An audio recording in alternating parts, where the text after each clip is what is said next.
Om Arunachala Shiva. Welcome to Arunachala Musings. कुर्वन्नेवेह कर्माणि जिजीविषे चतुग्गं समाः एवं त्वयि न अन्यथेतोऽस्ति न कर्म लिप्यते नरे. Welcome all. The other day we saw the first famous mantra of Ishavasya Upanishad. Ishavasya Idangum Sarvam Yatkinchit Jagatyab Jagat Tirataktyena Bhunjita Agradha Kasya Siddhanam. That was for all renouncing monks who give up all attachment to body, mind, relationship and the objects of the world. And they can see or practice to see the God or the infinite pure consciousness self in all beings. And thus they enjoy, by giving up the personality, individuality, they enjoy the pure bliss of the self. But majority of humanity is not able to give up the attachment to relationship and the objects of the world and the attachment to body mind. Basically, I am this particular individual and these objects or relationship are mine. For such a vast majority of humanity, if nothing is provided as a spiritual development steps, then the human society as such would quickly degenerate into animal form. So the ancient rishis very wisely devised a plan to gradually raise the consciousness of humanity towards divine reality. So the second mantra of Ishopanishad says that those who are not able to give up the attachment to limited identity, they should work morally and ethically and desire to live for 100 years. Now here the stress is not on the desire to live for 100 years, but to keep on engaged in a moral and ethical work. Because the body-centric humanity will anyway long to live a long life. But if not engaged in moral and ethical duties and work, then desires and immoral actions will overtake. That's why the Shruti says, Kurvanneveh Karmani jijivishet sataggun sama. By doing the scriptural enjoined duties and moral and ethical acts, wish to live 100 years. Then it says, apart from this, there is no other way for you to get out of the entanglement of desires and bad actions. न त्वयि अन्यथा अतो अस्ति न कर्म लिप्यते नरे.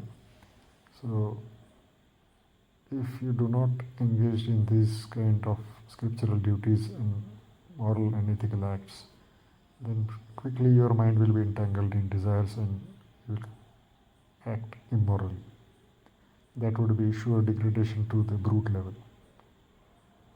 And we also see the glimpse of this in the 4 types of pursuits that are enjoined for humanity: the dharma, artha, kama and moksha. Moksha is the highest pursuit, purushartha. The other 3, dharma, artha, kama, are called trivarga. The artha and kama, the security or wealth and the desires for partner, family, progeny, name and fame, etc. is kama. But this artha and kama are to be achieved through dharma, not through adharma. Through dharma means by moral and ethical means. If the humanity runs after artha and kama through adharma, that is immoral means corruption, then quickly the animal nature will overpower. But if through dharma, through moral ways, these artha and kama are pursued, then the gradual cleaning of the mind will happen, gradual purification of the mind will happen, and then in later stages concentration and renunciation may develop. So this is what the ancient rishis envisioned. And Ishavasya second verse specifically mentions this. This is indeed the ideal of Karma Yoga. The first verse can be said to be Jnana Yoga. This verse indicates the Karma Yoga. Now there is a difference between the karma as enjoined in the Vedic ways and the karma in general. In Vedic times, the main aspect of karma was the sacrificial rites. But karma in general can be meant by any work that we engage into in our life. If that work done with the attitude of worship as a dedication to the Supreme Divine, then definitely it becomes means to purification of mind and gradual spiritual evolution. So every human being should strive to engage himself or herself in moral and ethical duties with the attitude that these are dedicated to the Supreme Divine. This may also include all the acts of charitable nature done for the society or nation.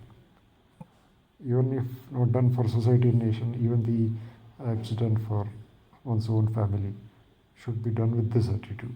That would surely result into purification of heart. Om Tat Sat.